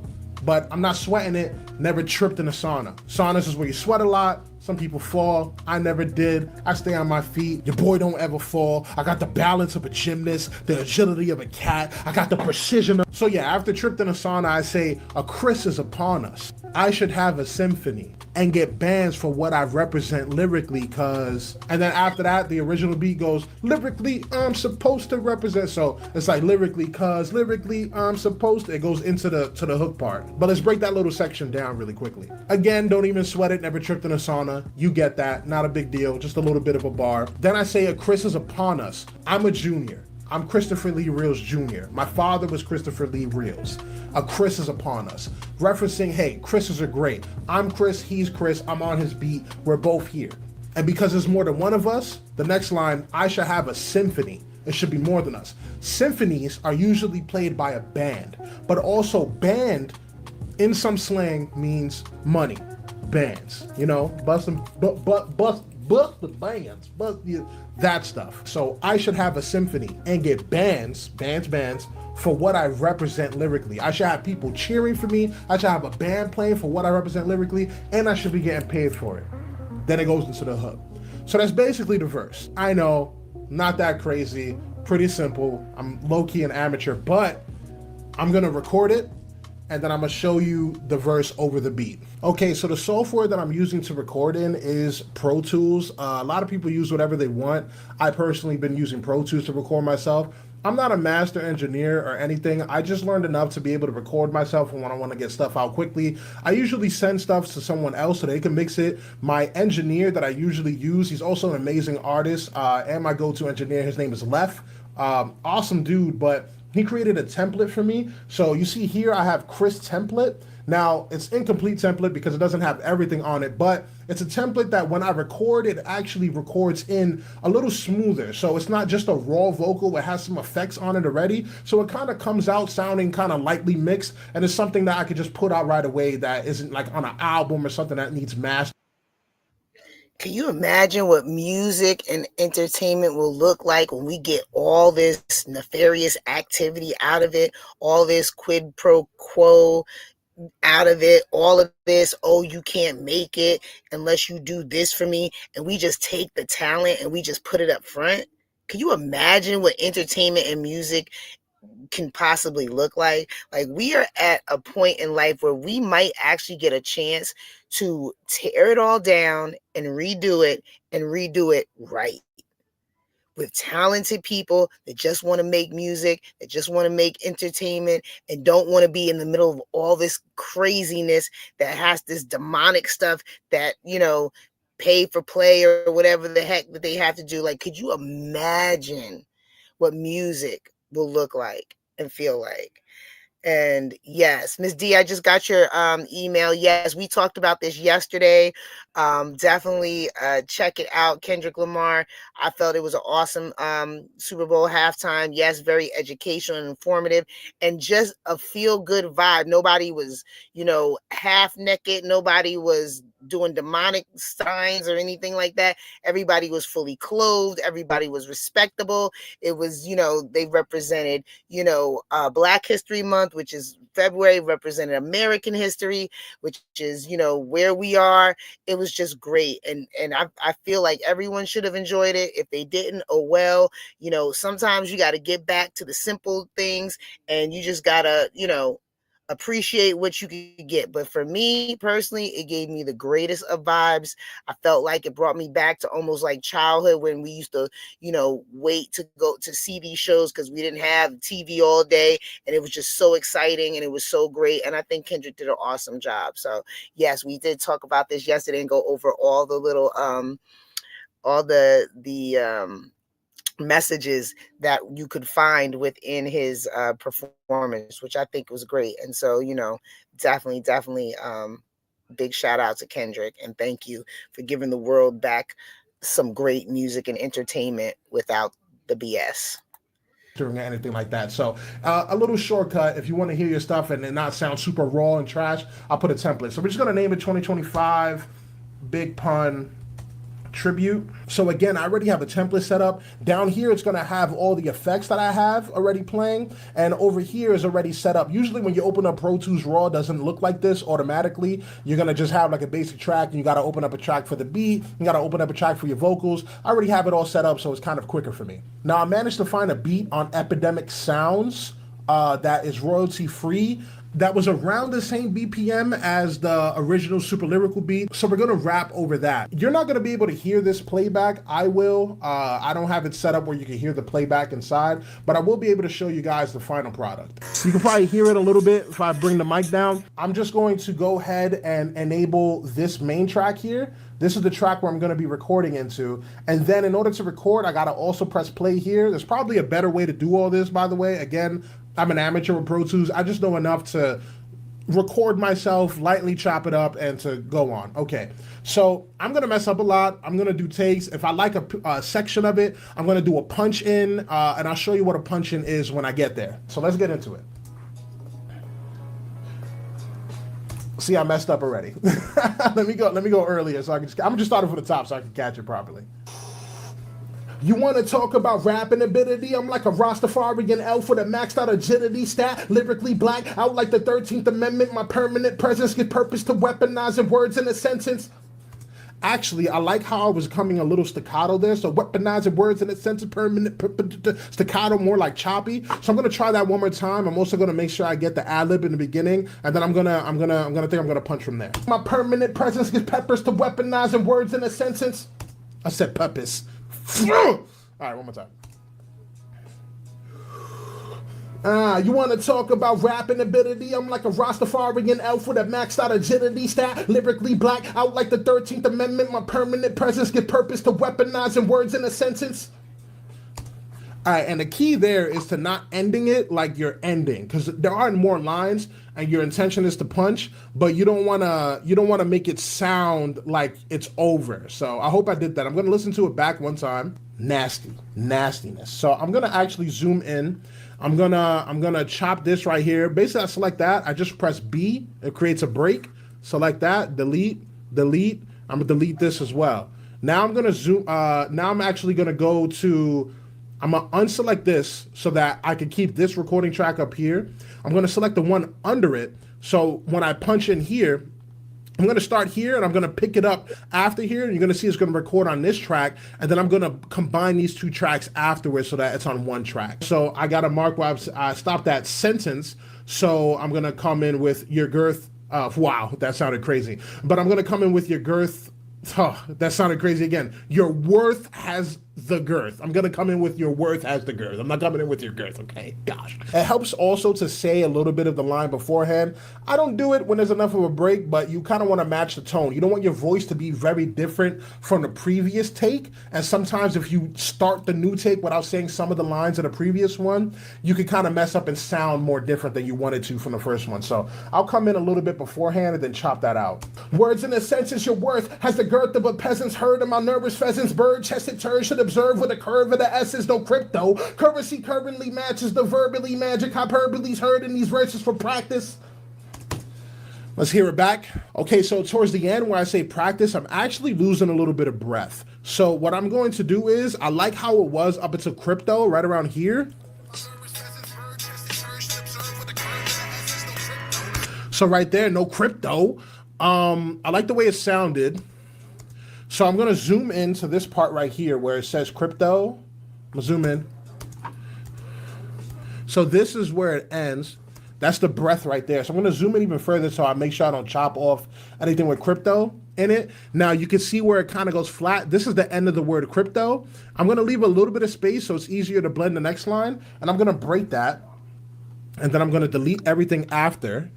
And then I'm gonna zoom back out. And then from here, I'm gonna see where it ends. I'm gonna drag it up, without messing up the position of it. And I'm gonna listen to it back real quickly and see if it sounds good. It actually sounds fine. Now that this is up here, I could keep this second track highlighted. So we're gonna go and record. Okay, now with this part, since it's so compounded syllables inside a sentence, I really want to throw some emphasis on the syllables itself so that it even highlights how compounded it is. So no crypto, currency currently matches the verbally, magic hyperboles heard in these, kind of like you'll see. Is anybody else nerding out other than me? Is it just me nerding out, or is anybody else nerding out with this? I'm just like, okay.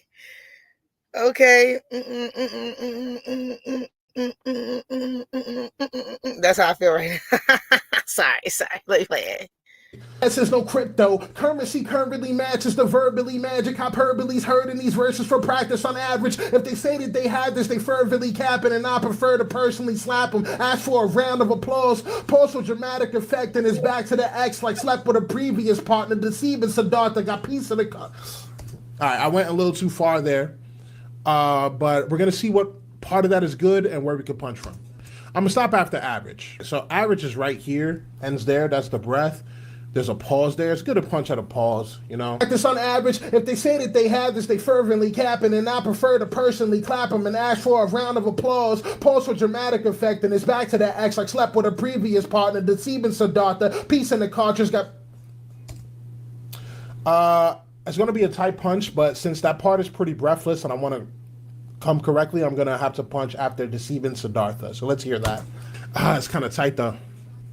You know what? There's a pause, that pause for dramatic effect. I think if I take a deep breath before that, I'll be able to power through the whole part. Let's see. Pause for dramatic effect, and it's back to the X like slept with a previous partner, deceiving Siddhartha, got peace in the cartridge. I speak with a barbers that shots in a triple entendre. Don't even sweat it, never tripped in a sauna. A Chris is upon us. I should have a symphony and get banned for what I represent lyrically, cause... Perfect. Okay, so now I'll just show you the finished product of this. All right, let's give it a listen to together, and I'm gonna adjust some stuff. You wanna talk about rapping ability? I'm like a Rastafarian elf with a maxed out agility stat. Lyrically black out like the 13th Amendment. My permanent presence give purpose to weaponizing words in a census. Your worth has the girth of a peasant's herd of my nervous pheasants. Bird tested turn should observe with a curve of the essence. No crypto. Currency currently matches the verbally magic hyperboles heard in these verses for practice on average. If they say that they have this, they fervently capping, and I prefer to personally clap them and ask for a round of applause. Pause for dramatic effect, and it's back to the X. I clap with a previous partner, deceiving Siddhartha, got peace in the cartridge. I speak with a barbers that shots in a triple entendre. Don't even sweat it, never tripped in a sauna. A Chris is upon us. I should have a symphony and get banned for what I represent lyrically, cause... Nice. Okay, cool. So yeah, if you guys want to hear the record over the original beat, the super lyrical beat, you could go to my TikTok or my Instagram. I'm going to post it there because it's less strict with the copyright stuff like YouTube is. And I just want to say thank you guys for staying tuned with me, seeing the process, and also supporting my father as well. Again, it's been 25 years since he passed. I miss him. I'm sure a lot of you miss him as well. Play his records a lot, play his music. And again, I love you guys. I'll be back next week with another video for you. Peace out. Stay glorious. Yes. That was pretty cool. I like that. Yes, Valerie, I'm over here nerding out on just how he's creating the beat, the music, the lyrics, and how he's just like putting it together and making it flow and come together. I was just nerding out for a minute. I just thought that was pretty cool. So after what we just listened to, I just wanted to lighten the mood a little bit and talk to you guys a little bit. Like I said, we started out with a video from Nancy Mace, I believe her name was. Yes, that was Big Pun's son on the, I think it's 25th anniversary of his death, just celebrating his dad a little bit and sharing just how he kind of, works over his father's beats and stuff like that and how he puts it together. It's just pretty cool. Just something different, I like to get out the box and do something a little bit different. I'm sorry, guys. I'm coughing. So how's everybody else feeling today? Everybody feeling all right? I mean, it's almost 7 o'clock. We've been here almost 2 hours. He looks like his dad and sounds like, yes, he does sound like him, right? Absolutely. So, yeah, I'll spend a couple more minutes with you guys and then we'll see if Mike comes on. If Mike doesn't come on, then, I feel like we came what we did what we came here to do, you know. I don't need to drag it out any longer just for the sake of dragging it out. Now I see how backmasking can be done. Thanks. You're very welcome, Temper. You're very welcome. I did say I would travel around today, so you know, I don't have any more videos here for you guys. I don't have much else to talk about. Just wanted to touch a little bit on, you know, men that hate women and how they abuse them and how we shouldn't stand for that anymore. And just you know, come back with a little bit of big pun and writing a rhyme, lyrical education. We'll call it that, lyrical education. So, you know, I hope you guys had a great time or whatever tonight. And I know there's not that many of us, and there's a lot going on all across, and there's not that many of us in here tonight, but we've been here for 2 hours. So I hope you guys enjoyed your time with me. Of course, I always enjoy my time with you. Check out the website, www.thelorraineacademy.org. And everything that we're doing right now, you can find on the website. I will be starting to post some pictures of missing children on the website as well. I just need to build a page out, but that will be coming soon so that depending on whatever state you're in, you can see the missing children in that state. So that will take us a little time. You know, we're working on it. We have a team that's working on it. That will be our next step that we're working on, as well as the prayer line. Don't forget, prayer line is every day, 4 to 4:30 Eastern, 3 to 3:30 Central.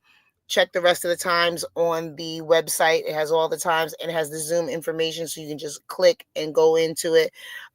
If you have any issues with anything, please let us know, because we just went live, and so we want to make sure that there's no issues with anything, and if there are, we can go and fix them. You know, but anyway, I hope you guys had a great time with me. Like I said, love always speaking to you and spending time with you guys. And so I hope you guys have a great rest of your morning, afternoon, evening, wherever you are throughout the world. Just have a great one, guys. And we will see you tomorrow, same time, same place. Talk to you later. Bye.